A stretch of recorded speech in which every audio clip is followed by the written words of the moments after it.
Hi guys. तो आज है ऑर्चिड का फर्स्ट डे बाद। तो आज हम इसको पहली बार नहलाने वाले हैं। आज संडे था तो मुझे लगा आज का टाइम बिल्कुल परफेक्ट टाइमिंग है, हम इसको नहला सकते हैं।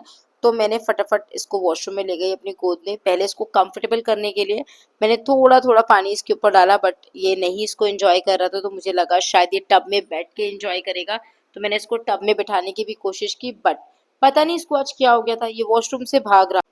हाँ, आज ये वॉशरूम से भाग रहा था, वरना हम इसको रोज मना करते ऑर्चिड वहां नहीं जाना है, गीले में नहीं बैठना है, तो ये रोज यहीं आकर बैठता था। बट आज जब इसका बर्थडे है, जिस मोमेंट का हमने पिछले 2.5 महीने से वेट किया है, तब ये हमारे मोमेंट को इस तरीके से कर रहा था। फिर मुझे लगा शायद ये मेरी लैप में बैठ के कंफर्टेबल हो जाएगा, क्योंकि ये इसकी फेवरेट जगह है। बट मैंने इसके चक्कर में मैं भी पूरी गीली हो रही थी, बट मुझे लगा चलो कोई नहीं, ये इसका फर्स्ट बात है, ये थोड़ा डर रहा है, तो इसको कंफर्टेबल करते हैं। बट हाँ, ये कंफर्टेबल होने को रेडी नहीं था, ये भाग रहा था। फिर मुझे लगा इसको टब में बिठाऊंगी तो शायद ये इस प्रोसेस को एंजॉय करे, बट ये उसके लिए भी रेडी नहीं था। जैसे ही मैं मग्गा उठा रही थी, ये भागे जा रहा था। पता नहीं इसको आज क्या हो गया था। फिर मैंने इसको प्यार से बुलाया, ये नहीं आ रहा था। फिर मैंने इसको ट्रीट दी, तब ये कहीं जाकर आया। फिर मेरी लैप में बैठ के मैंने इसको बिस्किट खिलाया, तब कहीं जाकर ये कंफर्टेबल हुआ थोड़ा बहुत पानी डलवाने के लिए। उसके बाद मैंने इसको फिर से टब में बिठाया, बट ये नहीं बैठ रहा था, ये भागे जा रहा था। पता नहीं इसको आज क्या हो गया था। उसके बाद मैंने इसको कंफर्टेबल करने के लिए थोड़ा अपने हाथ से मसाज किया, बट ये टब में रुकने को रेडी नहीं था। आई थिंक इसका फर्स्ट पार्ट था, ये थोड़ा डर रहा था। फिर मुझे लगा अब ज़्यादा नहीं करते हैं, इसको जल्दी ख़त्म करते हैं इसके बाद को। तो मैंने शैम्पू यूज़ किया, और जो शैम्पू मैंने ऑर्चिड के लिए मंगाया था, ये मैंने फ्लिपकार्ट से ऑर्डर किया था। ये हिमालय का शैम्पू है, ये एंटी टिक शैम्पू है, और हमने अपने वेट से कंसल्ट करके ही हिमालय का शैम्पू लिया था, क्योंकि हम ऑर्चिड के साथ कोई भी रिस्क नहीं लेना चाहते हैं, हम कोई भी फैंसी प्रोडक्ट यूज़ नहीं करना चाहते हैं। और जो मैं ये ब्रश यूज़ कर रही हूँ इसको नहलाते वक्त, ये मैंने अपने सैटरडे मार्केट से लिया था, 10 रुपए का। क्योंकि मुझे लग रहा था इसके बाल हैं, तो अगर मैं इससे क्लीन करूंगी तो अच्छे से डर्ट क्लीन हो जाएगा। और ये इस प्रोसेस को एंजॉय भी कर रहा था आराम से। जब मैं इसको मसाज कर रही थी शैम्पू लगा के, ये बहुत अच्छे से एंजॉय कर रहा था।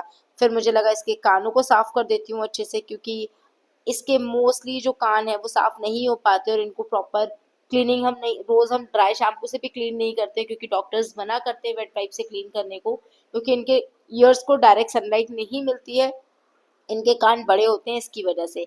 बट ये मसाज वाला प्रोसेस ये इंजॉय कर रहा था, इसको लग रहा था आज मेरा प्रॉपर स्पा डे है, मुझे इंजॉय करने दो।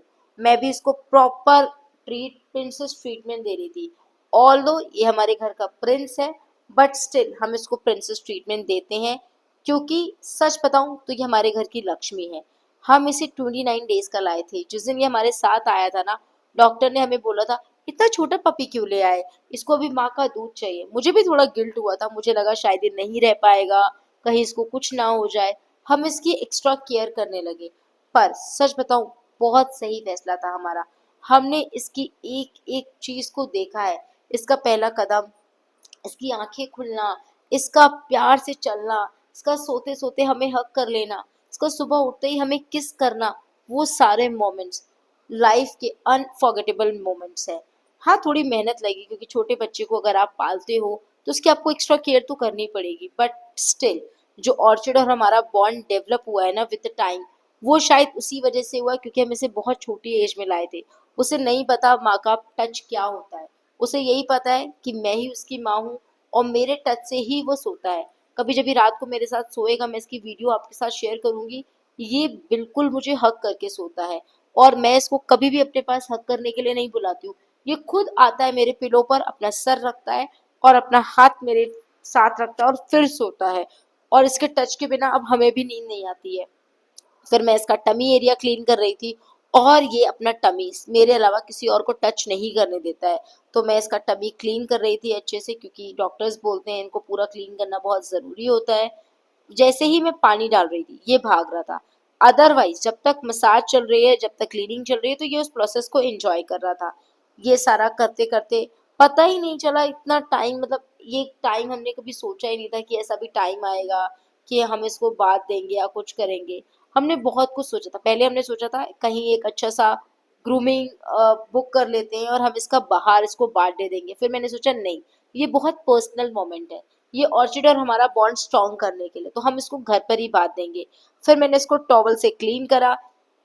टॉवल जो मैंने पहले यूज किया था, मैंने कोई फैंसी टॉवल यूज नहीं किया है, मैंने ये टॉवल यूज किया था क्योंकि ये कॉटन है, और पपीज के लिए और ह्यूमन बेबीज के लिए भी कॉटन सबसे अच्छी है। फिर मेरी क्लास भी स्टार्ट हो गई थी, मुझे क्लास भी लेना था क्योंकि 75% अटेंडेंस मैंडेटरी है। बट ऑर्चिड को ड्राई करना भी बहुत ज़रूरी है क्योंकि आप इनको गीला नहीं छोड़ सकते हैं, वरना इसको इन्फेक्शन हो सकते हैं, रैशेज हो सकते हैं। तो इस वजह से मैं मल्टीटास्किंग कर रही थी। बट ट्रस्ट मी, थोड़ा चैलेंजिंग है, बट मैंने आज के प्रोसेस को बहुत इंजॉय किया क्योंकि फिर मेरे पास टाइम नहीं होता है वीकडेज में कि मैं इसको बांट दे पाऊँ। आपको मेरे और ऑर्चिड के मोमेंट्स अच्छे लगे हो, आपको हमारी स्टोरी पसंद आई हो, तो चैनल को लाइक करें और सब्सक्राइब करें और अपने भी पपी के साथ अपने मोमेंट्स शेयर करें।